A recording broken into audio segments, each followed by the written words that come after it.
In this video, we will be learning about electronic speed controllers.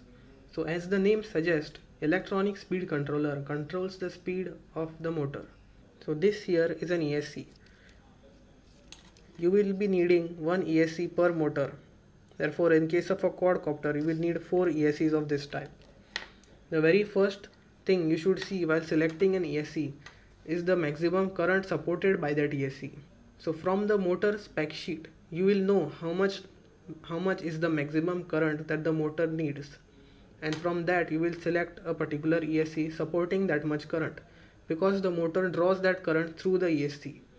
In our example, on the spec sheet a current of 29.9 amps was mentioned, therefore an ESC of 30 amps would suffice.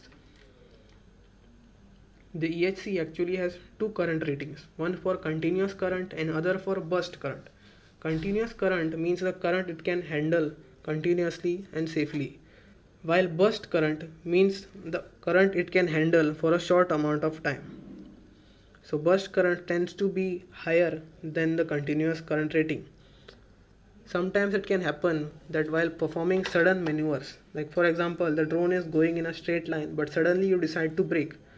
So in that case there might be a sudden current draw which is higher than the continuous rating. So in that case the burst rating comes into picture. So burst rating is the current it can handle for a short amount of time, for like 10 seconds or so.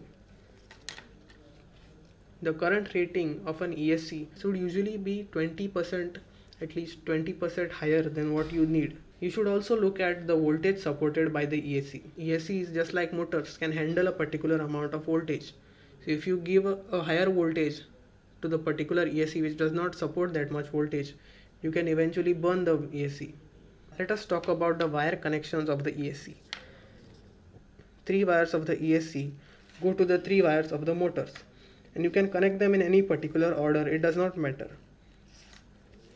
On the other side we have 2 wires, red and black. So this goes to the battery, and this is where the ESC draws its power from. So these are the signal wires. These go to the flight controller, the yellow and the black wire and the red wire.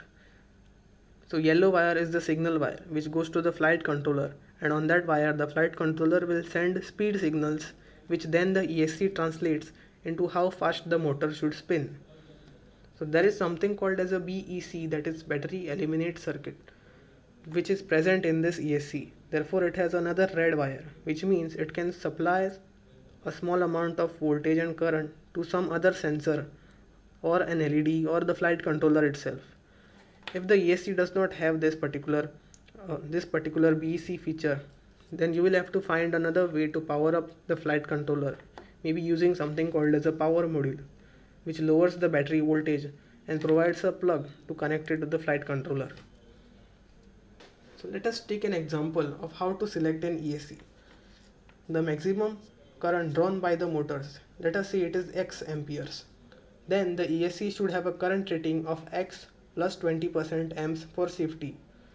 Also check that the voltage on which the motor runs, the ESC also should support that voltage. And remember that one ESC is required per motor. There is another particular type of ESC that is used in racing drones, like this one. So this is actually a 4-in-1 ESC. This one single chip acts as 4 ESCs. So you can actually connect these 3 wires directly to motors. As you can see, 1, 2, 3, 4, 5, 6. Therefore this has one motor here, another one here, and similarly 2 more on this side. Such an ESC can be used on a quadcopter, and it is mainly used to save space, because on a racing drone like this, space matters, and smaller the ESC the better. But there's a disadvantage. If you are using such a ESC, even if one of the ESC, any one chip here, is broken or it gets damaged or fried, then you have to replace the entire chip. But in this case you just have to replace one single ESC.